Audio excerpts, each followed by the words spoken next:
right, so we're at Charlie and Joe's. We're in Jupiter. This is gonna be badass. We're on the water. Wow, come on, let's go do this. Come on.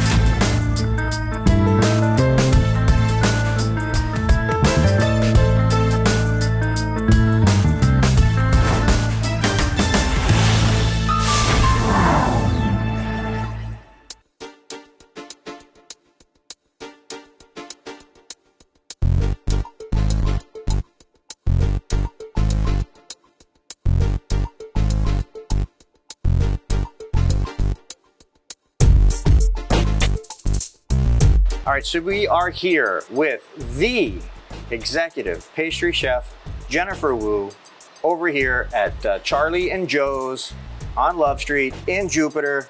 Thank you for being on the show. Thank you for having me. Yes, and really, thank you for having us here. Like, by the way, just a side note, this place is gorgeous, gorgeous. You will see the B-roll, you will see the pictures, and you're gonna love it. It's wonderful. Chef. What got you into the restaurant life? What got you into pastry? So my grandfather actually used to have us sitting down watching Food Network every single day. It was like clockwork. We're watching Emerald tonight, and he would have the Notebook. My mom's an amazing cook as well, so I just was revolved around that. And then watching Food Network, obviously I'm watching Ace of Cakes and all this stuff, and I'm like, kind of want to take a different direction than what I've been taught. I want to do pastry. I want to make these amazing cakes that are this tall and they can be this wide, and I can make them however I want. And once I learned the world of pastry, I learned that cake isn't the way I want to go. It's actually working in restaurants and doing plated desserts and making art. So. Speaking of the Food Network, season 8 of the Spring Baking Championship. Yes. That's you, right? Yes, that is me. Huge accomplishment of mine. Congratulations, like seriously. Thank you. I go like this, pat on the back. Yeah. But it was great. I mean, it's on now. I think we're on I think we're on episode 7 at the moment. Every Monday on Discovery Plus or Food Network. Get to watch my friends, get to watch me compete. Make sure you check that out. All right, so I see how you got into pastry. What keeps you passionate? You know, I mean, listen, obviously you're getting into anything that has to do with chocolates, baking, any of that. It's really wonderful. What's your passion? What drives you? Oh, that's a good question. I think it's the art. I want to wow people. Like, I want to be a star. Like, I literally, I don't come to the table, but I do. With just like literally my heart and soul in every single dish that I present to people, and to see and walk the dining rooms of the restaurants that I work at now, and to see people pull out their phones, and you know, it's a conversation starter, and that's what drives me, is to be able to wow the public and to make them happy. Is there a best pastry? Buying or in the world? Well, I'm going to leave that in a general term, general question. Is there a best pastry? Like, what's the most sought after, delectable, chocolatey thing that's out there? Chocolate, well, in Florida, I'm going to say it's the key lime pie. So it's not chocolate, but Florida, everyone's like, do you have key lime pie? Do you have key lime pie? So every restaurant needs to have a key lime pie in Florida, because that's the most sought after dessert in Florida. Describe a successful shift in your part of the kitchen. A successful shift in my part of the kitchen is clean and organized the whole entire time. Like, I love when chefs go back there and they're like, are you guys even working? Like, what's happening? I'm like, we are. We're just so structured and so organized and so disciplined that you can't tell. Like, there's no sauce anywhere. Like, everything's immaculate. And that, for me, is a successful shift. Over the last 12 months, what do you see as challenges in culinary, in our food industry? What are the hiccups that you've noticed? So it's really hard to get product. I don't know, like the most favorite cocoa butter that I've ever worked with no longer is being made. You know, like, things are not the same since COVID, unfortunately. It's hard to find staff. People want quality of life nowadays, so you actually have to be a different type of leader to people nowadays, where you have to respect the fact that they want that quality of life. They're gonna come in and work hard, but they also want to be able to have fun outside. So you have to have like that work-life balance. So in your opinion, how do we get young, creative talent back in the doors, back in the kitchens, doing what they did best and what they love? Right. I think it all stems from leadership. Like, people want to follow somebody that is paving the way for them to make them successful in their careers. So Jupiter is kind of like upticking on culinary, on what they're putting out, on what it's putting out. And I'm so excited about it. It's really cool. Where do you see culinary specifically here in Jupiter going? I see a lot more chefs, like really creative chefs coming, really well-known chefs coming up here. So I see it growing in a lot. Like, in the next 5 years, you're gonna have restaurants like Beacon and like Lucky Shack, and there's gonna be just so many more. Like, right now, I feel like Love Street is paving the way for that, you know? And so there'll be other like-minded things like this to come. All right, so it's time for Walk-In Confessions. We'll be right back.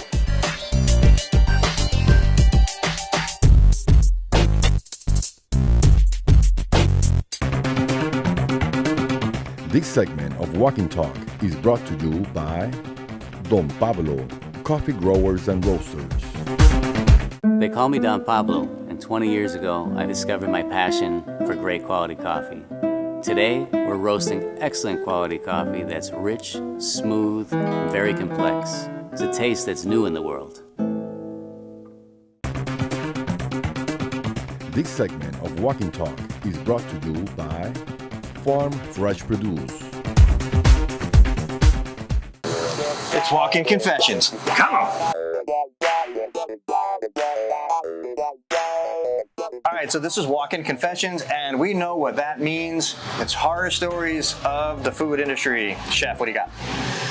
Okay, so horror story / success story. Okay. Komodo, Miami, huge restaurant, beautiful restaurant. David Grutman, celebrities, superstars. Like, you have every big person and every big name coming to this restaurant to eat.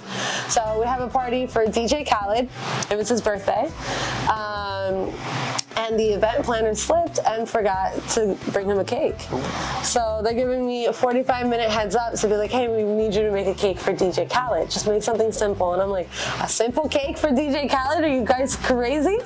So out of nowhere, I'm grabbing cake out of the freezer and whipping up frosting really fast. I got 45 minutes to construct the cake. And I wanted it, it's the time that he was doing his album that was like major keys. So I did a huge key cake, and we didn't have like anything to put it on, so I put it on a cutting board.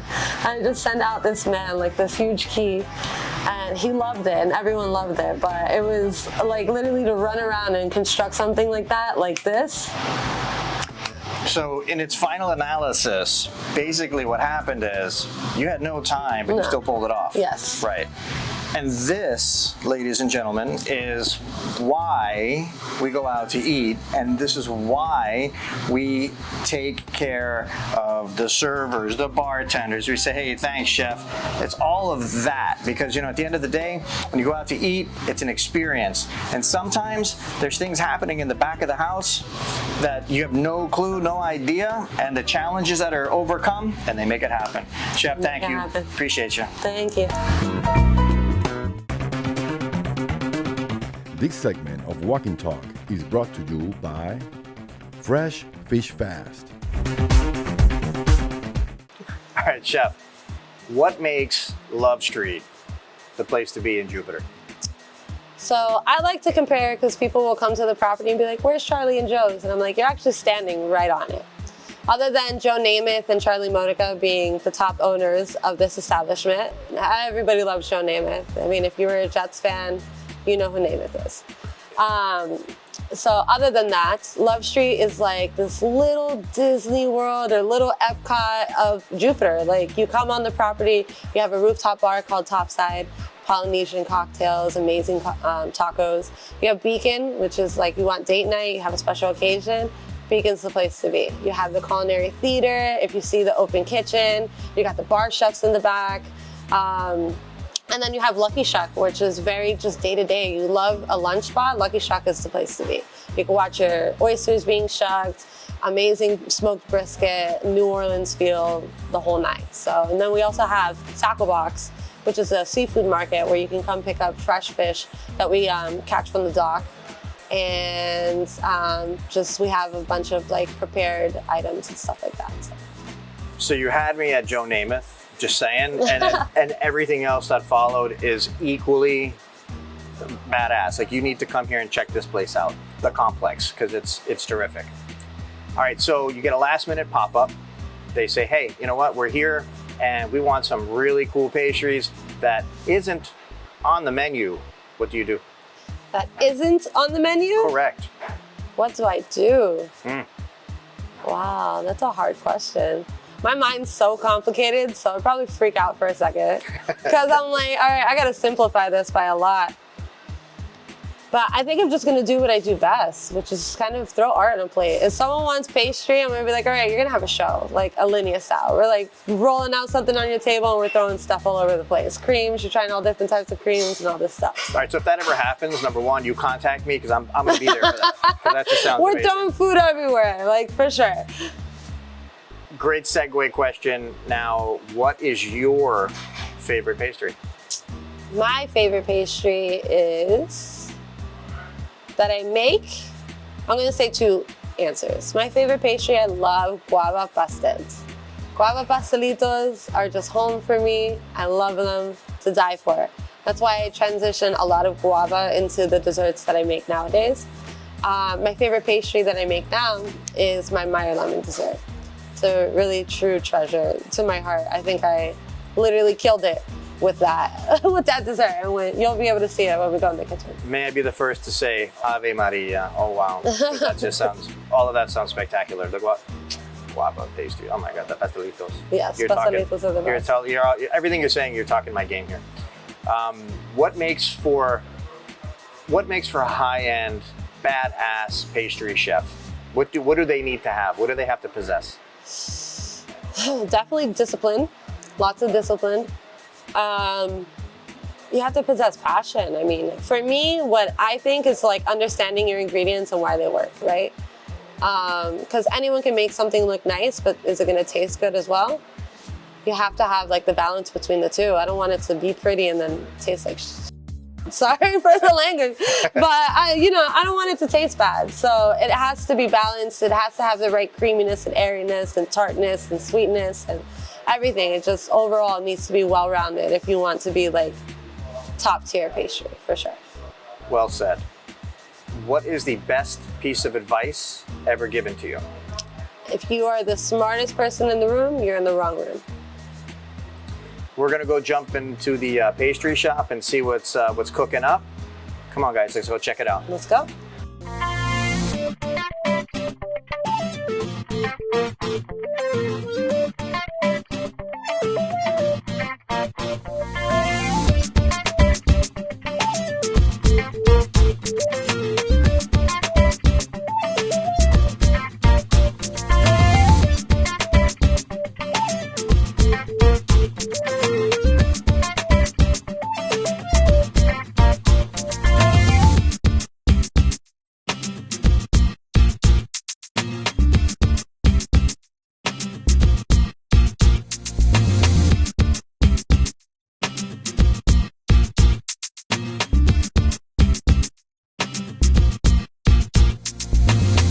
Okay, let's create some art, shall we?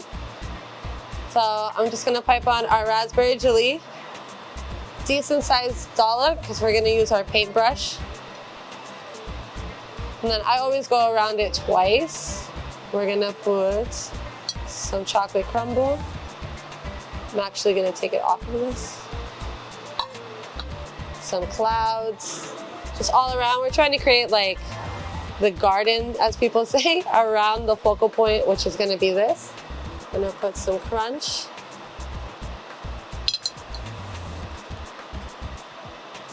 Nitro raspberries, which we made together in the back. Oops.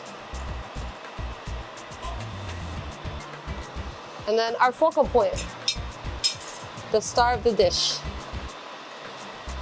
Our glazed dessert. Right in the middle.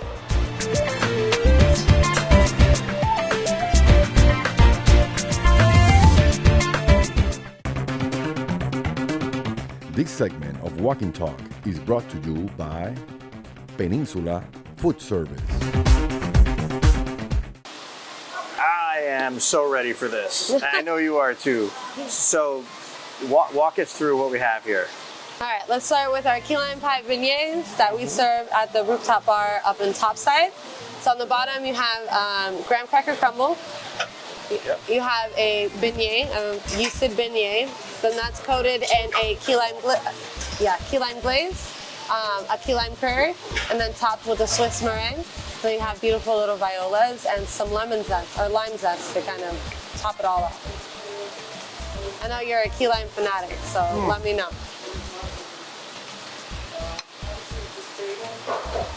Yes, don't wait for me. Keep going. Okay, and then this one is poached pear. We just put it on the menu like a month ago. You have a honey panna cotta at the bottom, almond crumble, a poached pear that's poached in Riesling, vanilla, ginger, and cinnamon. And then from that poaching liquid, I made a foam. And then you have a nice little churro to go along accompanied with it. So you should maybe take a little piece of this. A little bit of everything. Oh, and some honey whipped ricotta inside of your pear as well. Yes. So the desserts are meant to be an experience. So if you try all of them together, then that's where you're really getting what I'm putting down. You know what I mean? And then we have Because that's actually refreshing. yeah, it's super refreshing. Everything that you taste here, nothing's gonna be heavy, nothing's gonna be too much. Like, that's why I think everybody can get the whole menu and still enjoy themselves and feel like they're not eating too much because everything's so light, refreshing, fluffy. So balance, again, we go back to balance. Indeed. We have the chocolate dessert. This is the top seller here at Beacon. It's chocolate on chocolate on chocolate with a hint of raspberry. So in the middle is a duo chocolate mousse. I love combining two chocolates together and meddling different flavors. So you have a dark chocolate and a milk chocolate mousse with a ganache in the middle and then a gluten-free chocolate cake. So actually this whole entire dessert is gluten-free. So you got the chocolate crumble on the bottom that's gluten-free. You got our liquid nitrogen raspberries that I made earlier. We got some golden crusted tempered chocolate. Some aerated chocolate clouds literally melt in the mouth. This is my favorite feature of this dish. Pistachio raspberry crunch that kind of tastes like Fruit Loops when you taste it. It's kind of nostalgic and you're like, what the hell is that? And it There's reminds so me many of flavors that are coming out on this. And then what else am I missing on the dish? Yeah. And then But what's this, the nitrogen part? So what's that about? So I just thought it would be a fun play on raspberries. Instead of just putting like fresh raspberries on the plate, I was like, let's dip them in liquid nitrogen and break them up into their own individual seeds, you know? So that it can go along the whole line of what I'm trying to do on the rim. I see why this is like a top seller. Yeah. And other than it's beautiful and you can see yourself in it, it's also True story. as a crowd pleaser. What you don't know out there is you literally, it's like a mirror and you can see yourself. Do it. Do it. So. And then we have the apple dessert. It's composed of a salted caramel mousse, and then inside of that is like a cinnamon apple compote. You have dulce de leche, poached apples, sparkling apple cider gelée, a nice little spice sablé that you can kind of cut into, some vanilla gelato, oat crumble. Like I said, I'd like to deconstruct like your nostalgic, normal desserts and kind of make it into my own. This is amazing. It's a crowd pleaser too. And what's the fun thing is that like everything's gonna come off the menu soon. Like, because we're so chef driven that we're constantly changing the menu. Like when the seasons come, things change. I'm gonna be very sad to see this selection like not be available. I know. How much long, so the audience, how much longer do they have? The audience probably has another month, 30 days. Okay, okay. But I promise you what comes next is only gonna be bigger, better, and better. So, it's Willie, good. shut all the cameras off. I'm jumping into this. Sorry. No, seriously, this is so good. And then we have one of the top sellers as well, is these two. This is our Meyer lemon. We have a Meyer lemon curd, Meyer lemon mousse. On the bottom is just a torch Swiss meringue. You have citrus gel, basil gel, strawberry gelée. So should I be? Yeah, a little bit of everything when you have it. And then some strawberry lemon sorbet. This one's really light, refreshing. Chef, so this is all amazing stuff. I am impressed beyond words for what you're doing Thank you. and where you're going. Because I can tell y'all out there, you are going places. You're surrounded by a fantastic team of people, because I can see it here. Yeah. It's amazing. Folks, if you're out there, you need to come here and you need to indulge yourselves. Enjoy. You deserve it. Chef, thank you for having us out. Thank you so much. Sincerely appreciate it. Thank you.